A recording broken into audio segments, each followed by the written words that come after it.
صدقات یعنی زکات و خیرات تو مفلسوں اور ناداروں اور کارکنان صدقات کا حق ہے، اور ان لوگوں کا جن کے دل جیتنا منظور ہے، اور غلاموں کے آزاد کرانے میں، اور قرض داروں کے قرض ادا کرنے میں، اور اللہ کی راہ میں اور مسافروں کی مدد میں بھی یہ مال خرچ کرنا چاہیے۔ یہ مصارف اللہ کی طرف سے مقرر کر دیے گئے ہیں، اور اللہ جاننے والا ہے، حکمت والا ہے۔ اور ان میں بعض ایسے ہیں جو پیغمبر کو ایذا دیتے ہیں اور کہتے ہیں کہ یہ شخص نرا کان ہے۔ ان سے کہہ دو کہ وہ کان ہے تو تمہاری بھلائی کے لیے، وہ اللہ کا اور مومنوں کی بات کا یقین رکھتا ہے، اور جو لوگ تم میں ایمان لائے ہیں ان کے لیے رحمت ہے، اور جو لوگ اللہ کے رسول کو رنج پہنچاتے ہیں ان کے لیے عذاب علیم تیار ہے۔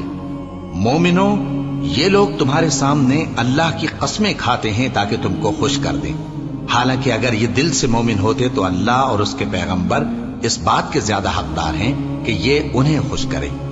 کیا ان لوگوں کو معلوم نہیں کہ جو شخص اللہ اور اس کے رسول سے مقابلہ کرتا ہے تو اس کے لیے جہنم کی آگ تیار ہے جس میں وہ ہمیشہ جلتا رہے گا؟ یہ بڑی رسوائی ہے۔ منافق ڈرتے رہتے ہیں کہ ان کے بارے میں کہیں کوئی ایسی صورت نہ اتر آئے کہ ان کے دل کی باتوں کو ان مسلمانوں پر ظاہر کر دے۔ کہہ دو کہ ہنسی کیے جاؤ، جس بات سے تم ڈرتے ہو اللہ اس کو ضرور ظاہر کر دے گا، اور اگر تم ان سے اس بارے میں دریافت کرو تو کہیں گے کہ ہم تو یوں ہی بات چیت اور دل لگی کرتے تھے۔ کہو کیا تم اللہ اور اس کی آیتوں اور اس کے رسول سے دل لگی کرتے تھے؟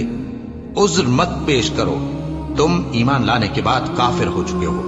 اگر ہم تم میں سے ایک جماعت کو معاف کر دیں تو دوسری جماعت کو سزا بھی دیں گے، کیونکہ وہ گناہ کرتے رہے ہیں